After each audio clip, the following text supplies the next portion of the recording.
So what we're going to be doing here is taking a look at just what it means to have a culminating unit project in world history, and truthfully, what are the options? What are your choices? So, unit projects, what are we looking at? A unit project will always come at the end of a unit. So normally the last 2 days, maybe day and a half. There are 8 possible selections. All you need to do is pick one selection and one topic. On Classroom, you will see that there is a clearly defined rubric of criteria for each project. They're 50 points each. You simply have to follow the criteria and you're good to go. Each project has a differing learning style in mind. So some are online, some are hard copy, some deal in terms of drawing, some are more written, some fuse the two. The key with the unit projects is they are always due the school day after the unit test. The school day after the unit test. So if the unit test is on a Thursday, your daily work, your overview are due on Thursday, your unit project is due Friday. Subsequently, if the unit test falls on a Friday, the project is due the following Monday. And this allows you to kind of spread out how you allocate your time, and there's not too much due at one point.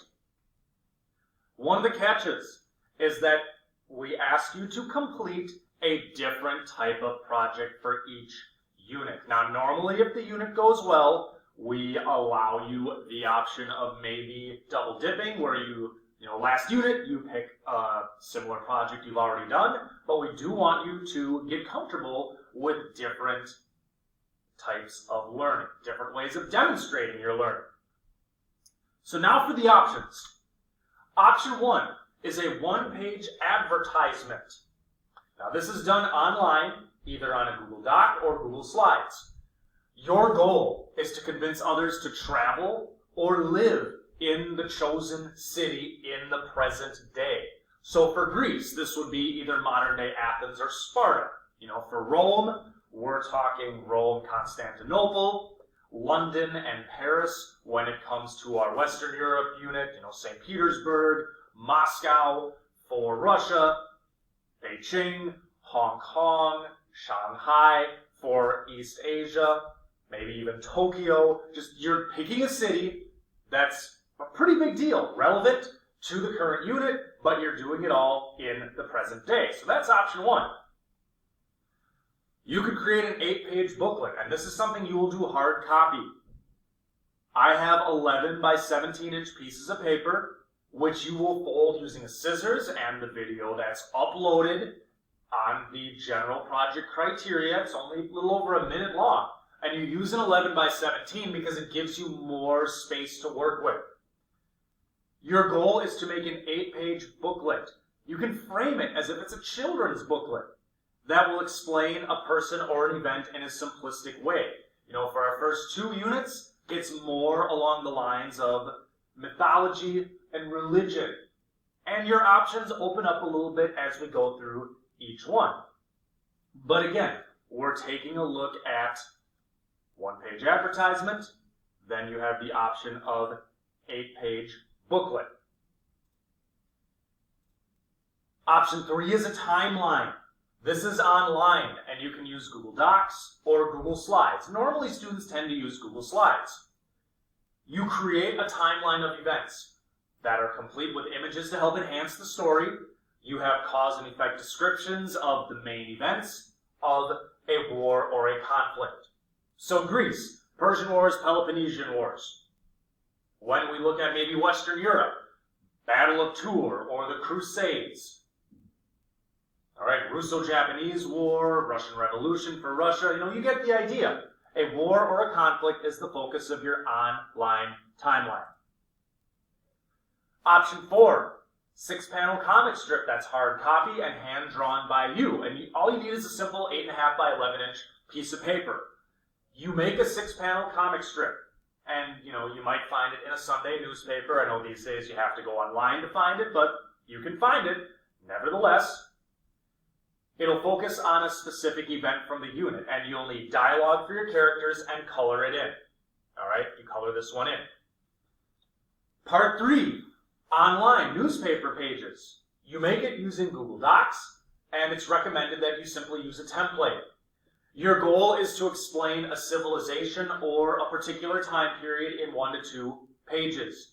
Original articles means that you are doing the research and typing them yourself, and there's criteria for the images to use. So like for Greece, you have, Athenian civilization, Spartan, Minoan, etc. General Roman or Byzantine civilization when we look at Rome. For Western Europe, it might be about the time frame of the Black Death or the Middle Ages, etc. So you pick a time period, you pick a civilization, 1 to 2 pages, that's all. Option 6, journal entries. You type them up on docs. This is more like a travel blog. That's a good way to think of it, like a travel blog. Your goal is to type up impressions or descriptions of various places as if you are there. It's as if you're there seeing it. You'll have a list of options to choose from. Normally you have to pick 4 or 5 places depending on the unit. You type up vivid descriptions. Again, you can see here, it's almost as if you are there. You want to paint that accurate picture, so those of you who prefer writing might want to go this route. Option 7, resume and a cover letter. It's online using Google Docs. A template is highly encouraged. You pick a key person from your chosen unit, and then you would make the resume, so what are their accomplishments, and then write a cover letter from that person's perspective, outlining why they are great. So if you choose Chairman Mao Zedong for our East Asia unit, your cover letter is about why he is the greatest leader China has ever had. Or maybe Vladimir Lenin or Peter the Great for Russia, Charlemagne for Western Europe, Caesar for Rome. You get the picture. And finally, political cartoons. Final option, option 8. It's hard copy, it's hand-drawn. You use an 8.5 by 11-inch piece of paper. You are creating 2 original political cartoons. They explain the accomplishments and or legacy of a key figure. So a lot of the same people you could pick for the resume and cover letter, you could do the political cartoons about. Like Alexander the Great for our Greece unit, or Constantine the Great for Rome. You include dialogue and color, very similar to the comic strip. As always, I have previous examples of what these should look like, so always feel free to reach out to me if you have questions or want clarification. But again, 1 at the end of each unit, we ask you to pick something different as we progress throughout the course.